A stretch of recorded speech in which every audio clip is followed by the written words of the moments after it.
Bajo los relucientes techos del foro de Asociación Rusia-África, Sergei Lavrov, con la mirada firme y el peso de décadas de diplomacia sobre sus hombros, pronunció un discurso que marcó un antes y un después. No era solo un diálogo sobre cooperación, era un cruce de caminos en el que Rusia, con voz potente, dejaba claras sus intenciones de redefinir el tablero global. Lavrov apuntó no solo hacia Libia, sino también hacia el epicentro de los conflictos que sacuden el mundo: Palestina, Líbano, la Franja de Gaza. Y mientras su voz se alzaba por encima del murmullo diplomático, las acusaciones contra Occidente y en particular contra Estados Unidos pendían en el aire como un puño invisible. Washington se ha convertido en un cómplice directo, afirmó Lavrov. Los detalles, a continuación. ¿Quieres saber cómo se puede fundar la patria grande? Mira el final del video. La brisa cargada de salitre que llegaba desde el Mar Negro se mezclaba con la tensión palpable en Sochi, donde la primera conferencia ministerial del Foro de Asociación Rusia-África tejía un telar de discursos estratégicos y miradas afiladas. Sergei Lavrov, ministro de Asuntos Exteriores de Rusia, no dejó espacio a la ambigüedad en su intervención. En ese entorno de alianzas emergentes y promesas de cooperación, sus palabras resonaban como un trueno. La posición de Moscú sobre Libia era firme y no estaba sujeta a concesiones.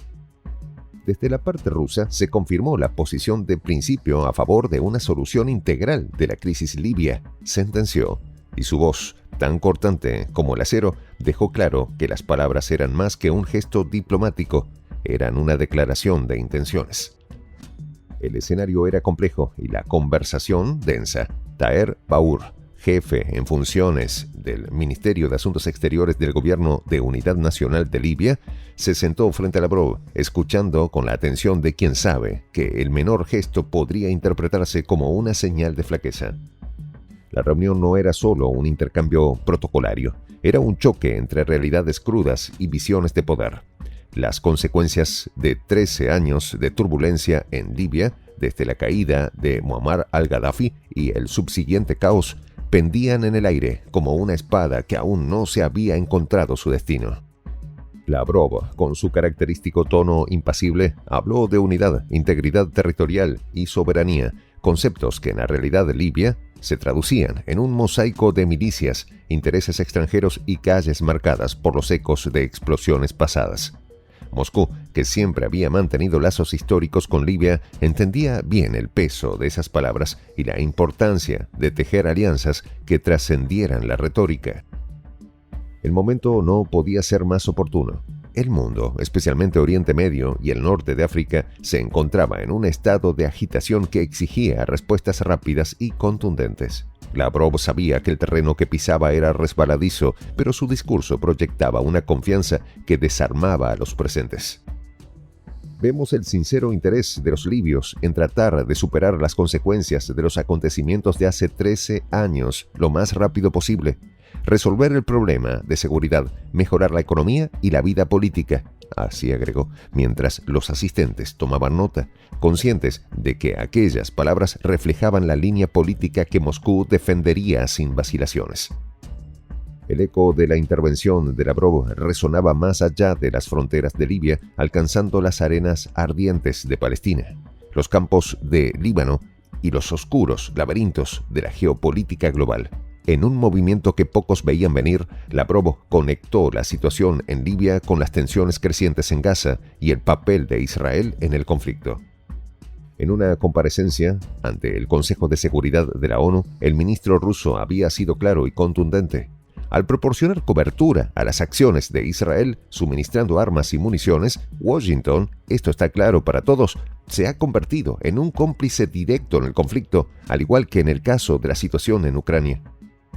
La frase dejó a los diplomáticos sin aliento, obligándolos a ajustar sus posturas y revisar los discursos que llevaban listos para la sesión.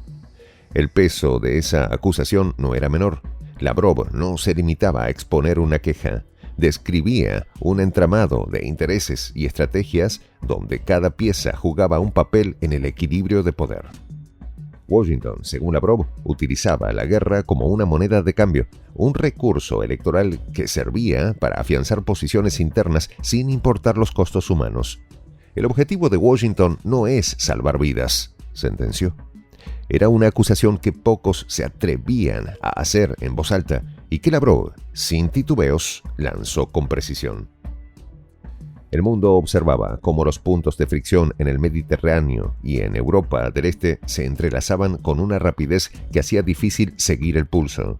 Las acusaciones de complicidad no solo ponían a Washington en el centro de la tormenta, sino que también obligaban a otros actores internacionales a definirse.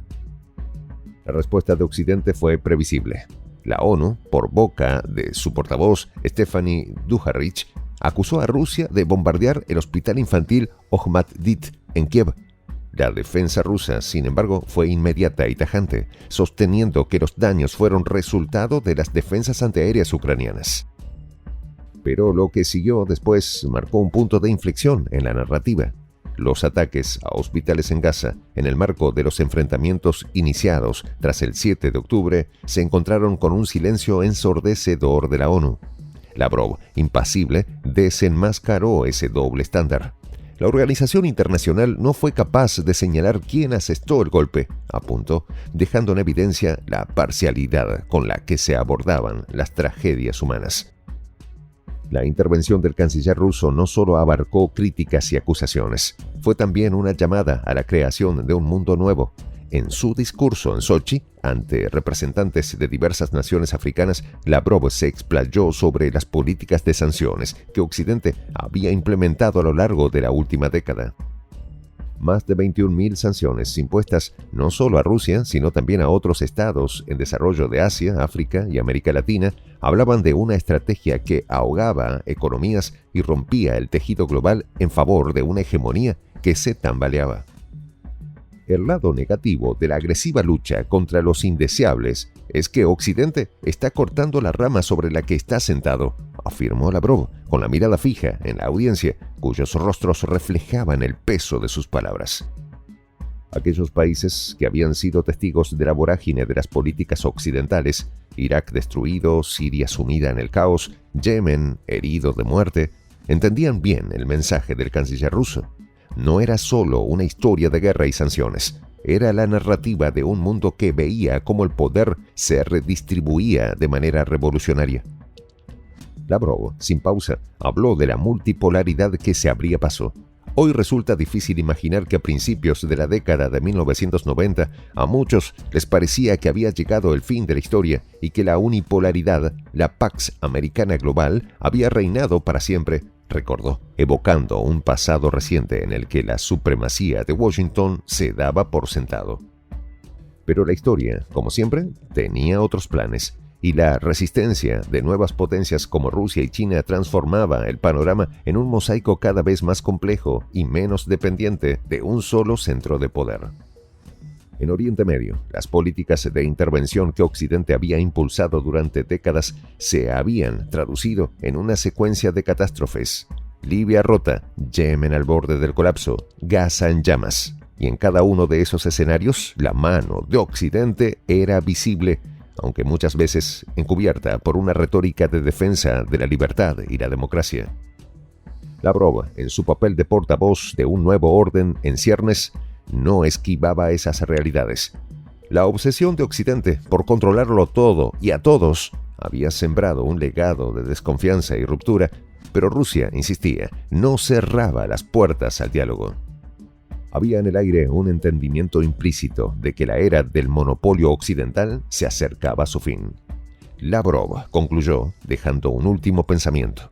Hay que sacar las conclusiones necesarias de la forma en que los vecinos occidentales abandonaron repentinamente sus promesas y compromisos. Y con esas palabras, Rusia trazaba una línea firme, demostrando que en un mundo de transformación había llegado el momento de redefinir las reglas del juego.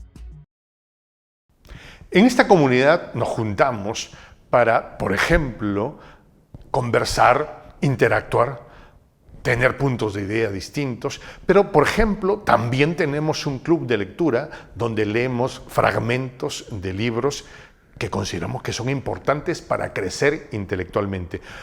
También, por ejemplo, hacemos algo como lo que hace nuestro amigo el jefazo ahí en Bolivia. Les cuento la experiencia que me parece fascinante. Él tiene un restaurante ahí en Bolivia. Y en ese restaurante, ahí viene lo que tiene, un televisor.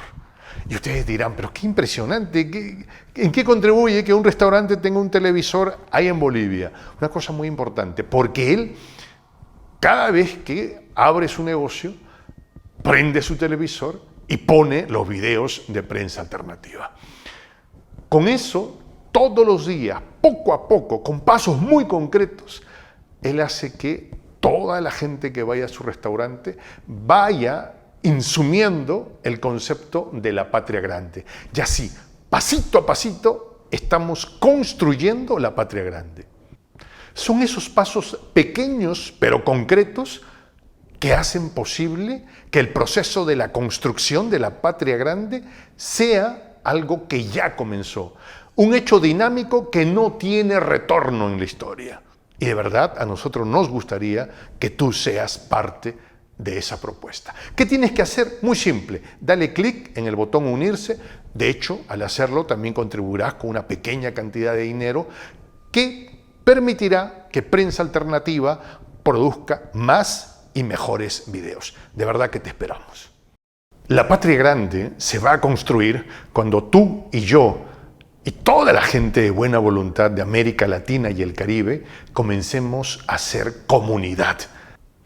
¿Cómo lo logramos? Interconectándonos todas las personas de buena voluntad que vivimos en América Latina y el Caribe. Y tienes una oportunidad de hacerlo, uniéndote a nuestra comunidad. Puedes hacerlo haciendo clic en el botón unirse que está en la parte de abajo. Soy el J, Juan José del Castillo, director del canal Prensa Alternativa. Si quieres ser parte de la comunidad de la Patria Grande, suscríbete a nuestro canal. Si es que quieres que te lleguen las notificaciones cada vez que subimos un video, activa la campanita. Si quieres apoyar a nuestro canal económicamente, puedes hacerlo a través de PayPal. El enlace está en la descripción del video. A nombre del equipo de Prensa Alternativa, me despido con esta expresión en el quechua milenario, Tupananchis Kama, cuya traducción es hasta volvernos a encontrar.